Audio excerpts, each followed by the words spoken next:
10x your service design offering with Smaply. Take 20% off any order with This Is HCD 20 off. Let's superpower you and your design team's potential.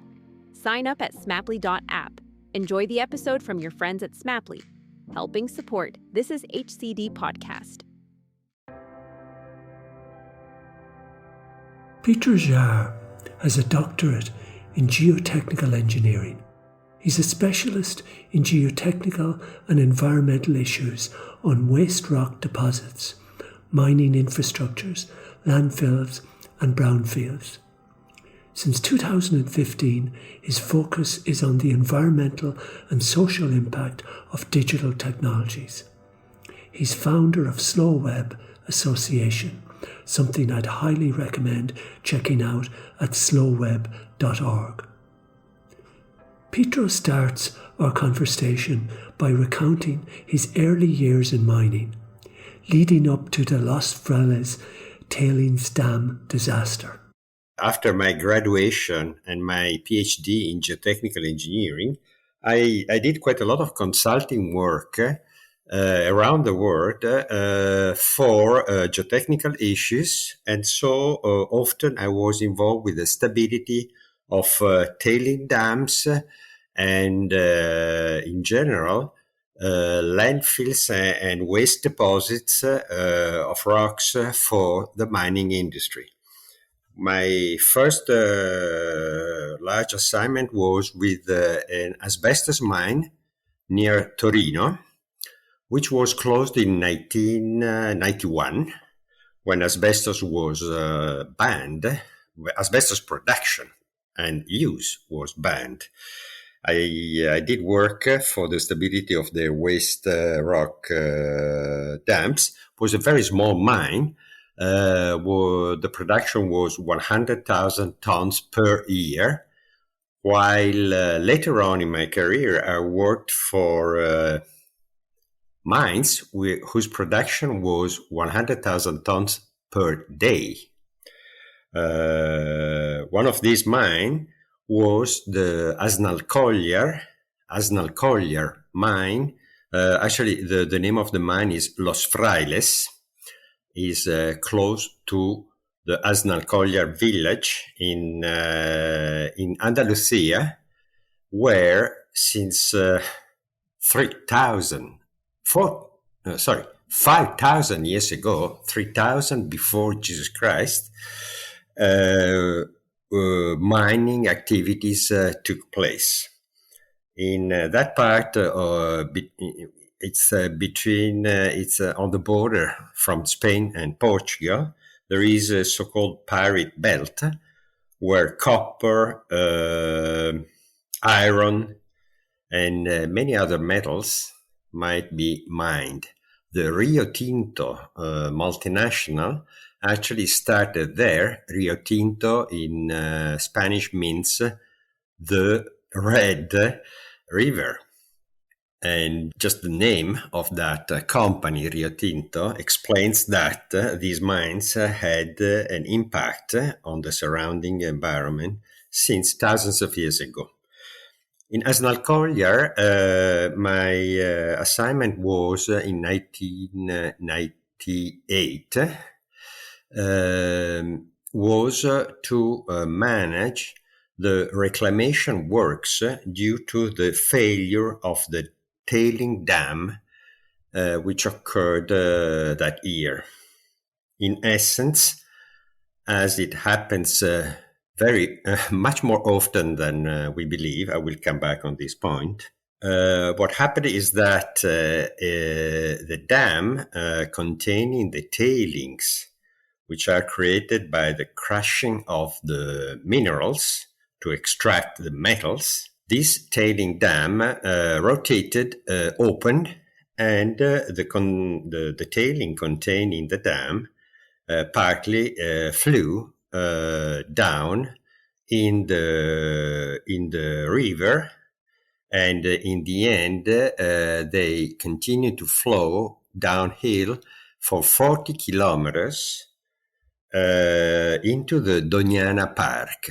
The Doñana Park is a sort of bird sanctuary where most birds flying from Europe to Africa stop. It's a sort of rest stop for birds. And because of this, the tailings flowing from the tailing dam, which failed down to the Doñana Park, this sanctuary has been heavily polluted.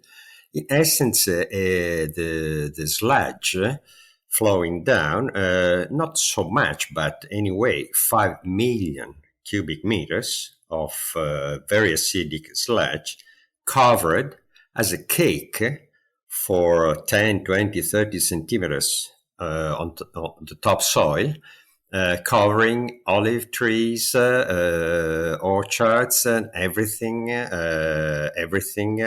reached by the flooding. My experience in Spain at the end of the century showed that despite Boliden, the Swedish mining company, spent a fortune, something, if I remember, like 150 million euros plus, the mine had to be closed. And the mine had to be closed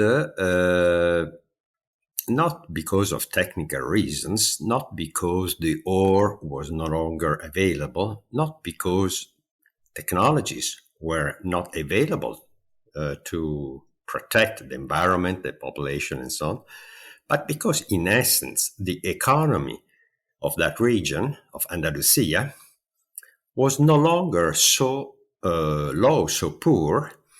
Hence, the local administration, the politicians, and even the society as a whole could afford the idea of stopping mining activities. That had been 15 years before my experience with the small asbestos mine in Balangero, as well as my experience in Sicily, where I, in essence, worked in order to close down in a proper and safe way the sulfur and potash mines of Sicily. Those mines were opened 100 years before, more or less, and during the century supplied potash salts for fertilizers and industrial processes, but in the 60s and 70s had to be shut down progressively because, in essence, potash is produced in a much cheaper way and in orders of magnitude higher from Saskatchewan, in Saskatoon, the prairies of Canada. There is more potash there than, I think, in all the salt domes in Germany and even the small mines in Italy. The social conditions surrounding those mines in Italy, as well as the Los Frailes mine in Spain and so on, had changed, and from a situation of extreme poverty, the land, the society surrounding the mines had reached a level that, as I said, would allow the people around to live without the mine. Now, what has changed dramatically from the 200 years ago to current days is that while mines in 200 years ago lasted for many decades, and so when a mine was open, a new society would be created with schools, infrastructures, houses, and the like, which is the case, for instance, of North France or Ireland, I think, or for sure Wales. The new mines, which are created now in Africa, for instance, last very often for 1 decade, if not less. And so that change in the social conditions, the sudden wealth created by the mining activities, and the sudden poverty created by shutting down the mines, is a much quicker process. Later on, 20 years ago in my career, I was involved with not exactly a mining activity, but with the aluminium refinery located in Sardinia. Southwest Sardinia, it's called Sulcis, as much as southwest of Spain, was mined since thousands of years ago. Sardinia was the place where the ancient Romans took iron from, of course, using slavery and the like. In that area, during the fascism, coal mines were opened because the idea of Mussolini was to have an independent economy. And so they mined the very poor coal from southwest Sardinia. They opened the mine of Carbonia from carbon. Carbonia is a new town, was a new town, now is quite derelict land. And that coal was actually full of sulfur, quite terrible in terms of quality, much poorer than the coal you can mine in Germany or Poland and the like. However, was an Italian product. With the end of the war, in the 50s, the coal mines were shut down, I would say, fortunately. However, the problem was in that region, which was originally based on an economy of agriculture. In that region, all the farmers, the former farmers, migrated into small towns, became miners, became dependent on a salary. And so in the 60s, we had a huge problem of assistance. And since then, the Italian government poured millions, I would say billions at this point, in that area in order to sustain an economy which was actually non-sustainable. What happened there is that in the early 70s, they had the idea of installing in that area a full supply chain of aluminium. The great idea was if we supply electricity and we create a waste dump for the red muds, we can import bauxite from Australia. We can refine it in order to produce aluminium oxide, Al2O3, pouring into the bauxite, which is crushed in essence caustic hydroxide, which is NaOH, and creating in that way a product which is called alumina in Italian. We can, with the use of electricity, a lot of it, we can create aluminium. And in doing so, in essence, we keep the jobs which the previous mining activities do not supply anymore. So in that area of Sardinia, which was plagued with the consequences of mining coal as well as metals, hence has a very spread contamination on topsoils in the area and so on of lead and many other heavy metals. They had also to live with the consequences of the aluminium production. The name of bauxite actually comes from Le Beau de Provence, which is a small village near Avignon. And indeed, in Marseille, which is downstream Avignon, there is still now, I think, an aluminium refinery, which is, by the way, dumping the red muds on the bottom of the sea. The outcome is that I think 2/3 of the original material goes into a sludge, which is very, very liquid, which is pumped into tailing ponds. Okay, so again, we need a tailing pond close to the refinery because actually a lot of waste is produced. And this is an important point, Gerry, which I think might be of interest for the people who are not familiar with mining. The problem in general around the world is not to find ore, minerals, and so on. All the earth crust is rich in that. For instance, along the seaside near Genova, there is an historical village, beautiful, touristic, which is literally sitting on the largest titanium reserves of the world. The problem is not to find ores. The problem is to mine it and survive the consequences in terms of environmental impact, of social impact, and so on. People know that oil sands exist in Canada, but people should know that from Kiev eastward, there are enough oil sands to kill the planet many hundreds of times. The problem is not the lack of resources. The problem is that exploiting these resources, or better, mining them in a sustainable way, is very, very difficult.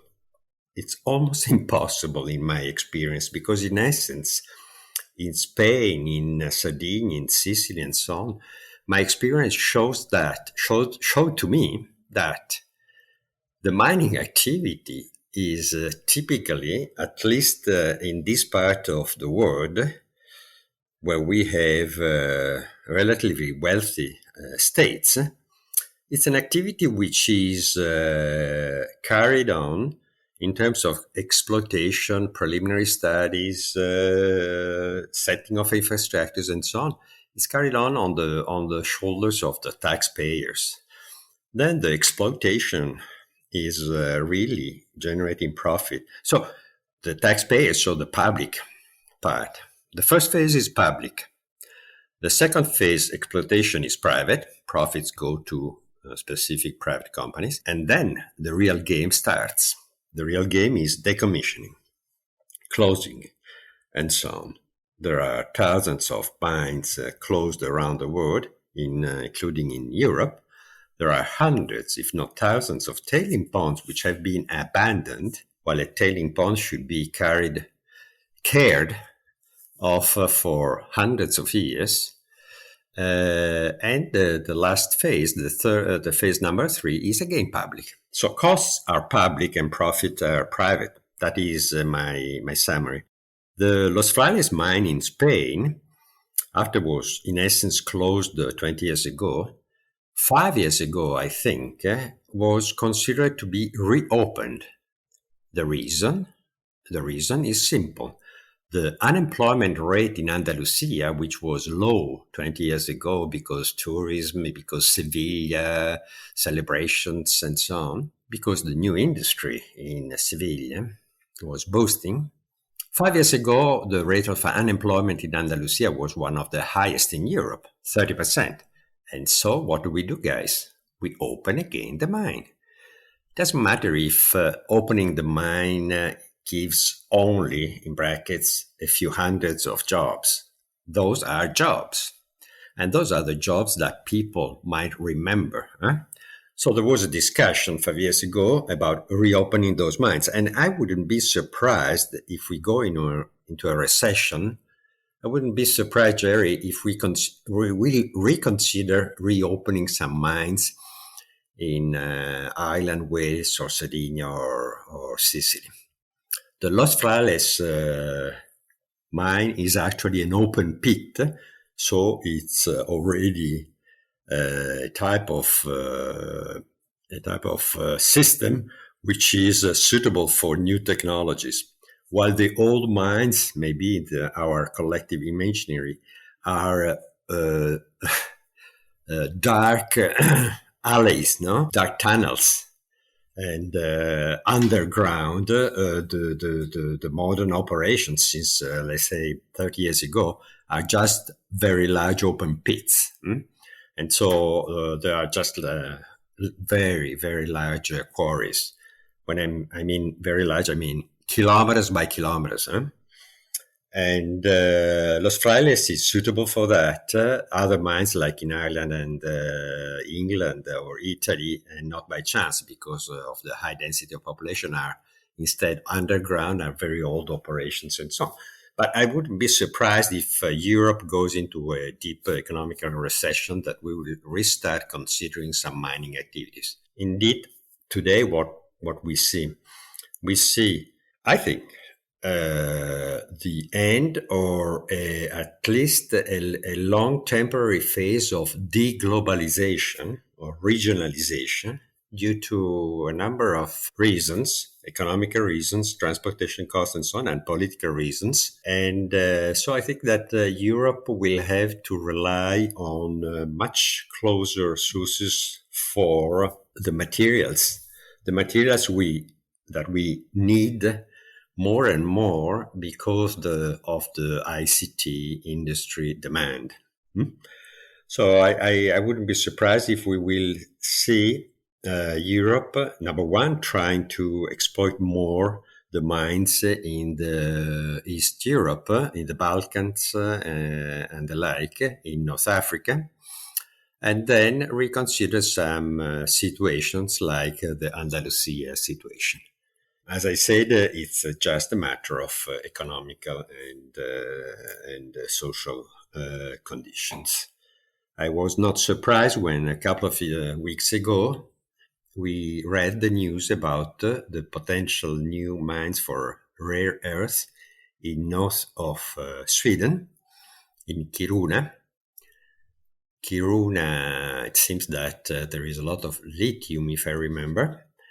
And that is not really important. What matters is that in the Kiruna region, people are used to mining activities. So all the society is ready to accept what goes with mining. I think that we should stop thinking that these are technical problems which require technical solutions. These are political, economical, and social problems which require political, social, economical solutions.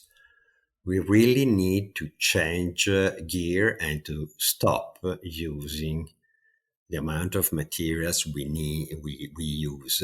We need to stop buying a new smartphone every 2 years and the like. As much as I'm very keen about, we need to stop creating more, using more data. Because in the end, like in mining, most of what we do is waste. If you're thinking about copper production, gold production, of course, silver production and the like, 99 point something %, it's waste. Of the data we produced every day, how much it's waste? 90%, 95, 99, 99.9? I mean, we all know that we send, receive mail, we see videos. Yesterday, during a conversation, I heard someone saying, oh yes, I switch on a video, but then I do other things in my house while I listen to the video. And I thought, if you need to listen, why on earth are you switching on a video? An audio like this one, the podcast, is much more environmental friendly than a video. If you don't see it, if you don't watch it, why are you doing that? But in every single house in Europe you go, there is a TV which is permanently on. Permanently at 8 in the morning, at midnight. That is the habit that we need to stop. And so in mining, like in using digital technologies, we really need to learn and to learn back because we used to know it. We used just a few 100 years ago, we used to live having a much lower environmental footprint. I think that's the real hope. I see that my sons, my niece and my nephew start to really think in a different way. I'm using what I need. So even mining activities might become I wouldn't say sustainable, but less unsustainable. Brilliant. There's so much there, Pietro. Let me unpack some of it. Everything you've said, I 100% agree with. But just to get a few things I'd like to just go into in a little more detail. Something you said earlier near the beginning of our conversation about how mining 200 years ago was, going to be there for a generation. Mining today is going to be there for maybe 10 years. So just, and another thing that it seems like the equipment or the technology of mining, the automation of mining is more destructive. It's more likely that historical mining are kind of burrowed under the earth and still left the surface hole, so to speak, or there'd be soil in it. Whereas now it seems that it's more economic to basically rip up the surface with massive machines. So in essence, mining has become even less sustainable, modern mining, than mining 200 years ago. Would that be true? Today, a dumper in a mine is carrying 200 tons. Just a few decades ago was 20 tons, okay? So the size of equipment, the automation and so on requires much larger operations, yes. It's a matter of scale. So I've been reading about the history of mining in the Amazon and in Guinea and in Ghana and countries like that. And what I've been finding is that, the public relations might say, oh yeah, but it's progress and it's jobs and stuff like that. But what I've been finding is that for many in the local communities, they don't get good jobs in these mines because a lot they bring in professionals or otherwise. But what often happens is that whatever was there before, whether it was, agriculture or fishing, gets devastated, so that when the mines leave, they leave them in a much worse situation than they were before the mine arrived. Yes, because the economy is no longer connected with the land. Traditions have gone. And I used this word about the mining industry in Sardinia. The people before were independent, very poor, but independent. Then they became dependent on a salary. But another thing as well is that often in areas, the very land becomes polluted, the waters become polluted. So the fish are no longer there, the soil is no longer. So even if they want to go back to, it's sometimes very difficult because of the pollution. You're right. I took that for granted. Yes, of course. You're right. In Sardinia, the issues due to coal and lead and zinc mining are such that there is a very clear indication in terms of epidemiological studies, in terms of tumors, diseases, and the like.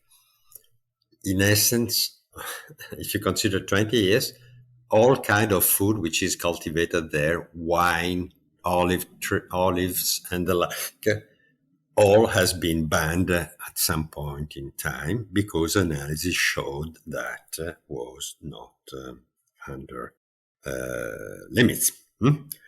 And not to mention groundwater, of course. Groundwater is gone, it's fucked up forever. Because in essence, mining is what you do in mining is that you extract a rock and you crush it.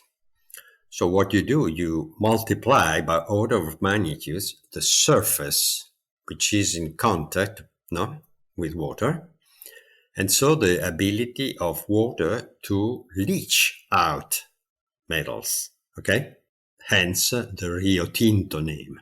It's a river which is red, in essence, because of the leaching of metals, because you are crushing everything, no? And so the outcome is that where you had a solid rock, after that you have a sludge, mud, and in mud we die.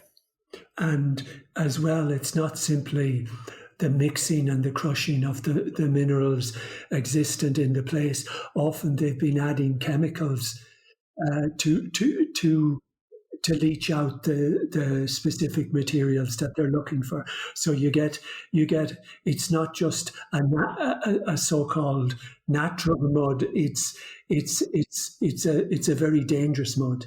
Gold is produced using cyanides, no, mercury, sorry, and there is no mining activity which is not polluted.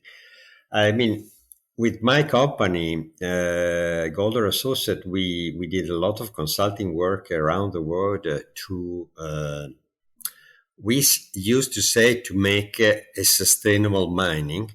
I would say today, yes, that was a direction, but however, in essence, what we were doing were limiting the damage, reducing the damage of an activity which can be controlled only if we reduce the demand of metals. Tell me something, Pietro, about these tailing dams. Because there's a lot of invisibility about these, and as you said, they're in a way they're like ticking time bombs.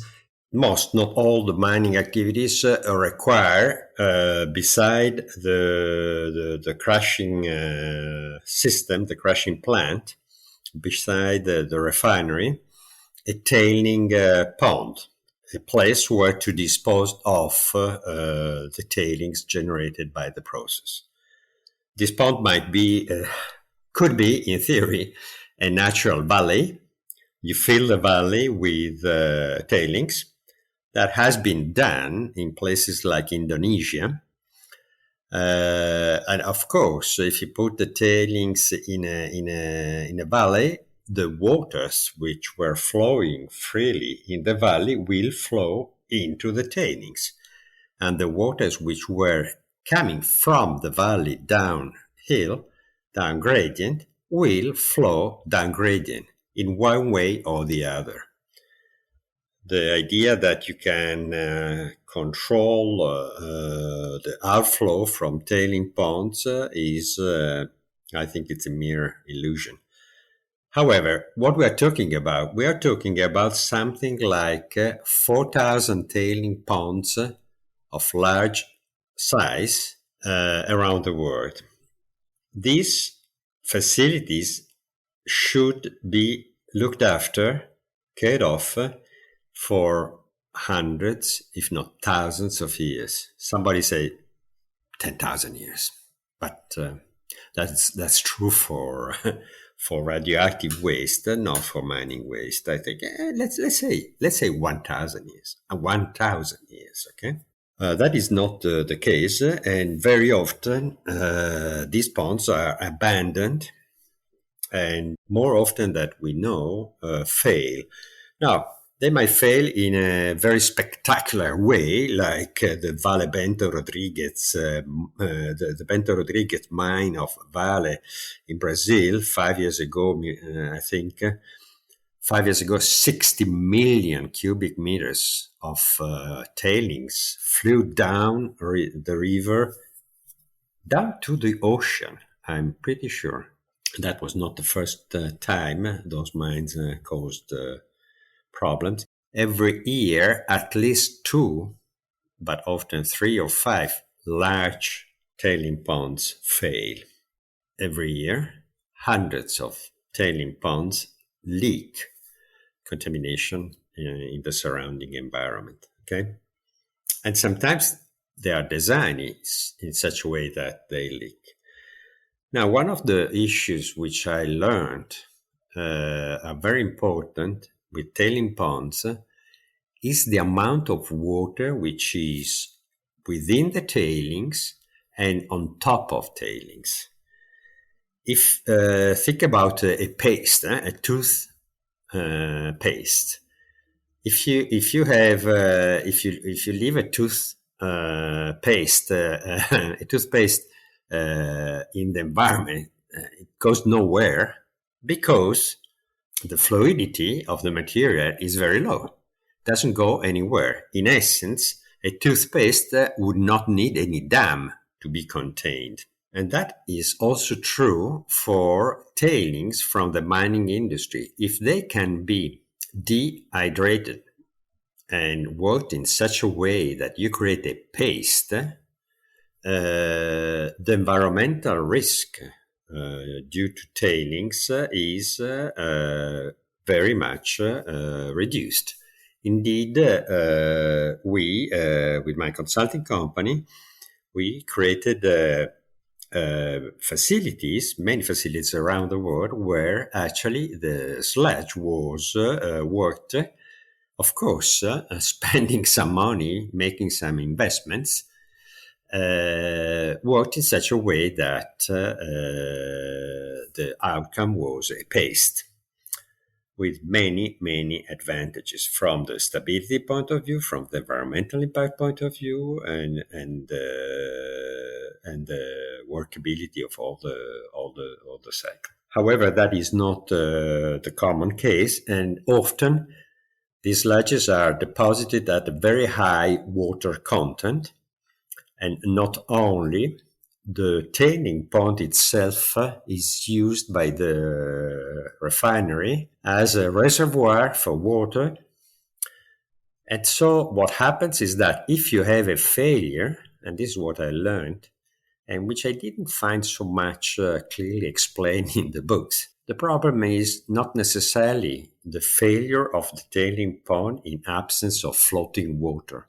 But if you have a lot of floating water, you have everything fluidified, and so everything flows down at a much higher distance, at a much higher speed, with much wider consequences.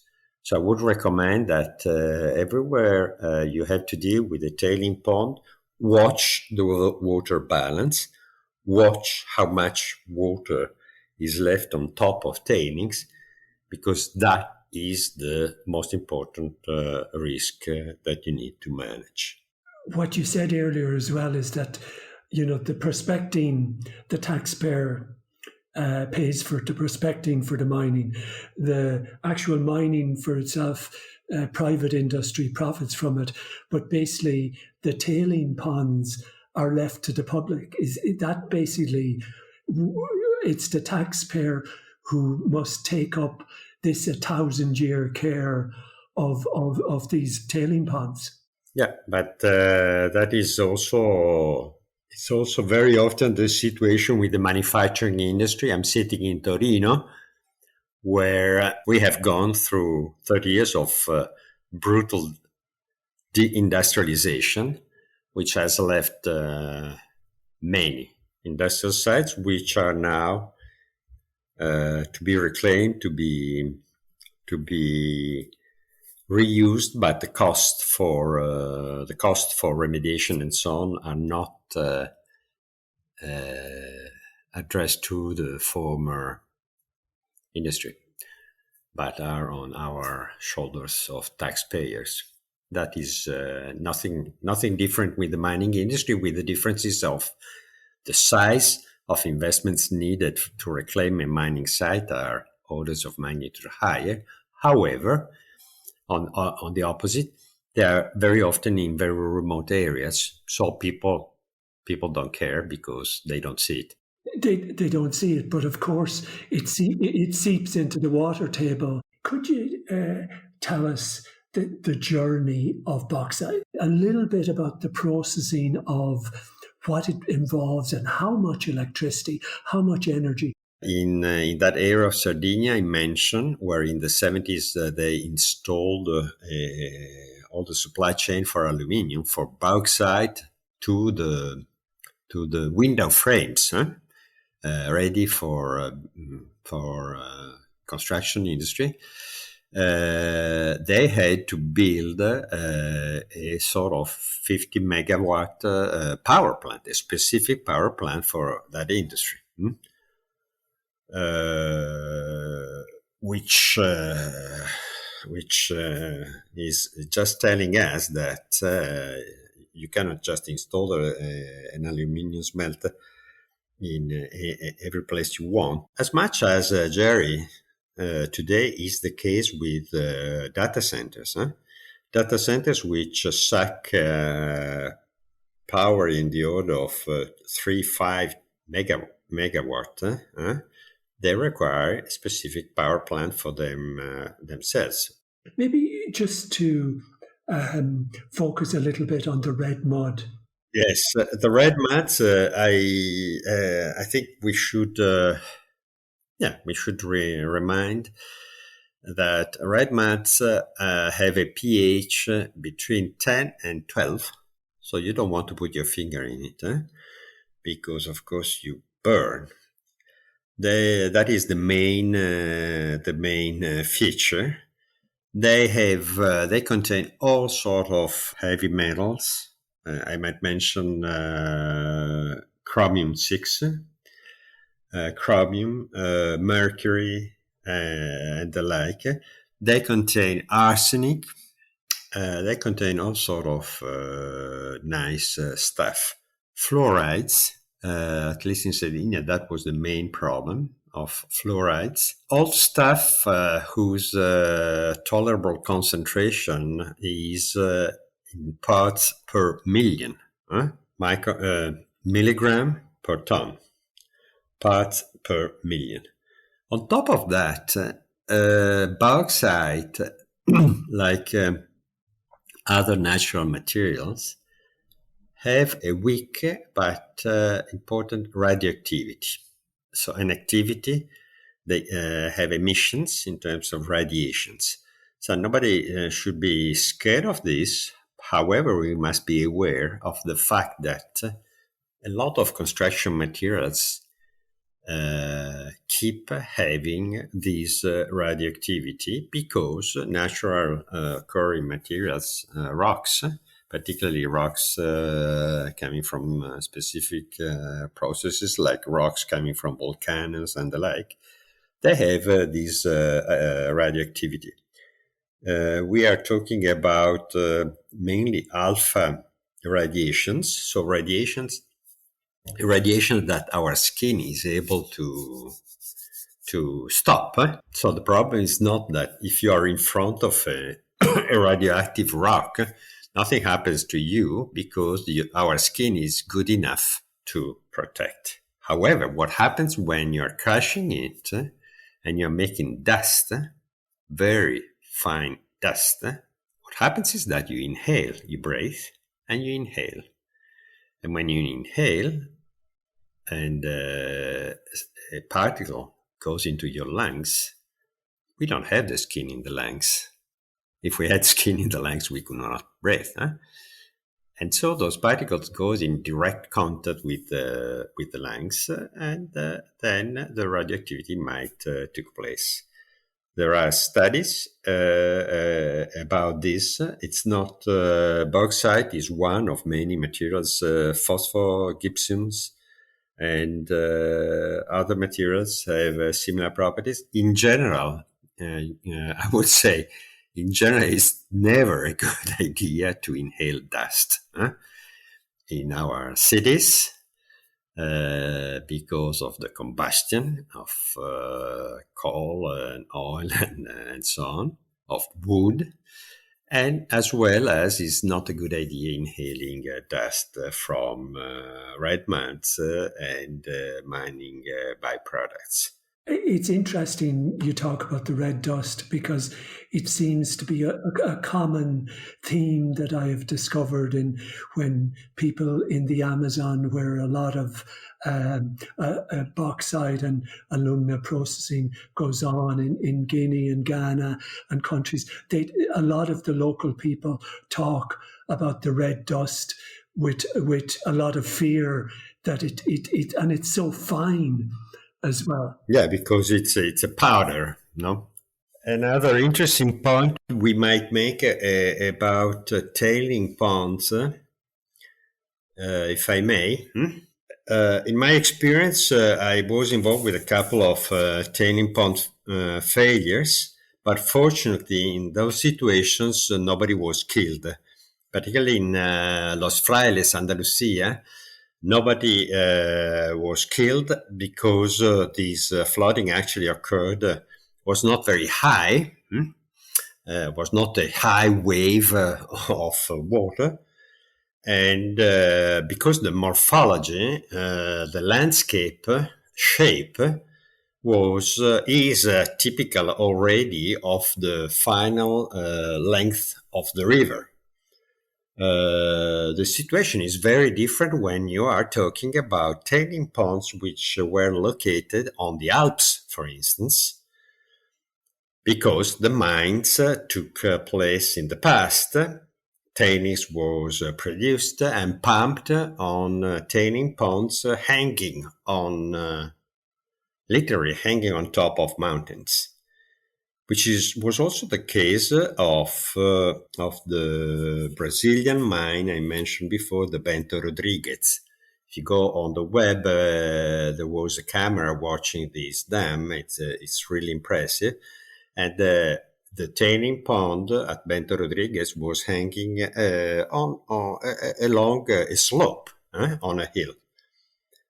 In Brazil, they had 9 people killed, but I being an Italian geotechnical engineer, I cannot avoid mentioning, cannot miss mentioning what happened in Val di Stava. I think was 35 years ago, more or less. Val di Stava is near Trento, northeast Italy.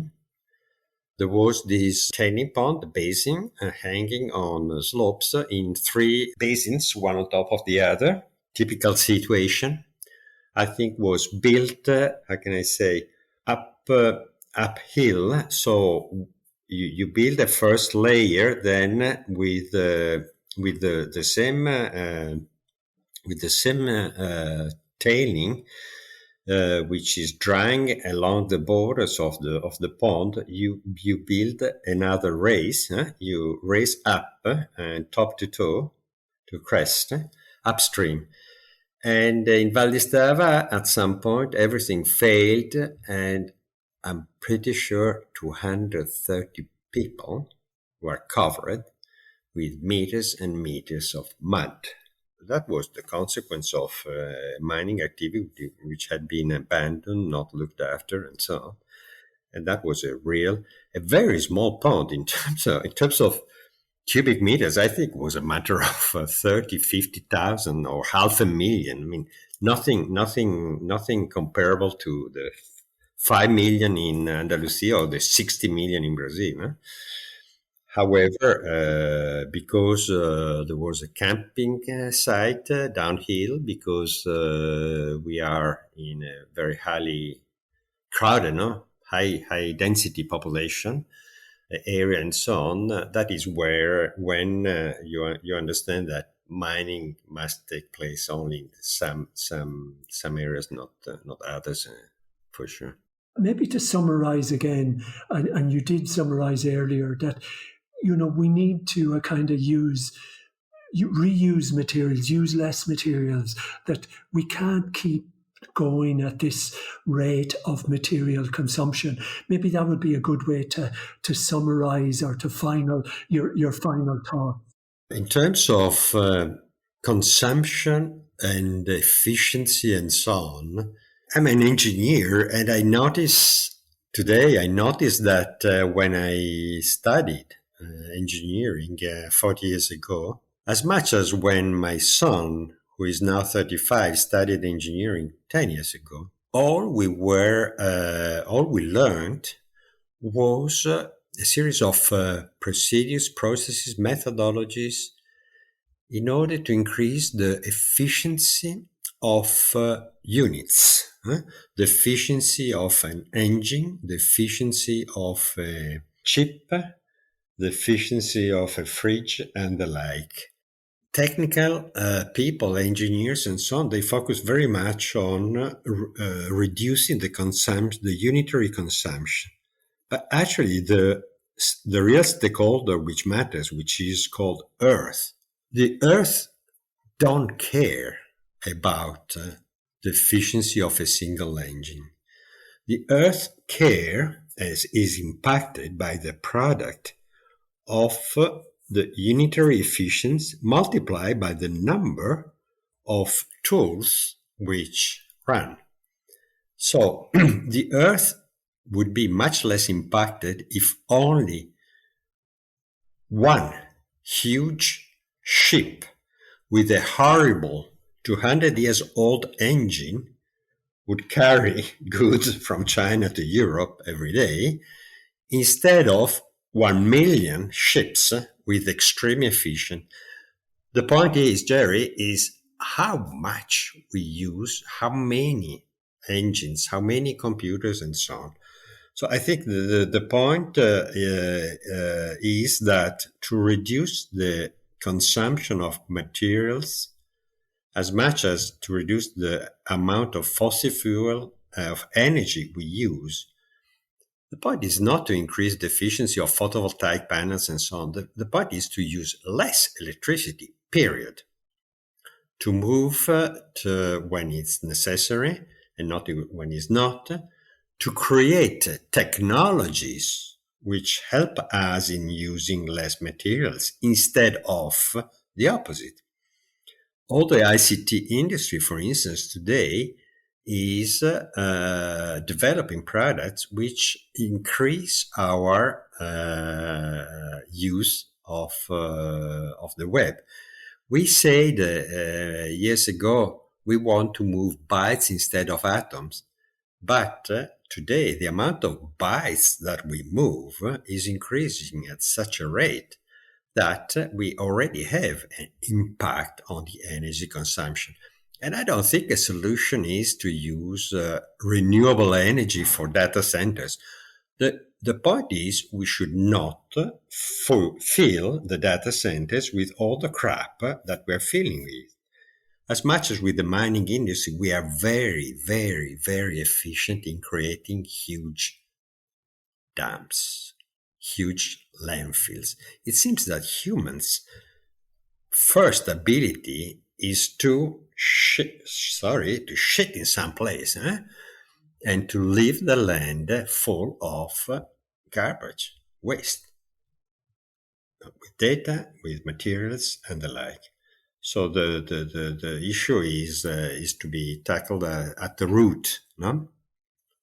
Let's reduce. Let's try to build engineers which are able to understand how to decrease the number of cars used, not how to make the cars more efficient. It's called the rebound effect. It's a well-known phenomenon. If you increase the efficiency of an engine, you should tax the new engine more in such a way that people don't buy more engines, not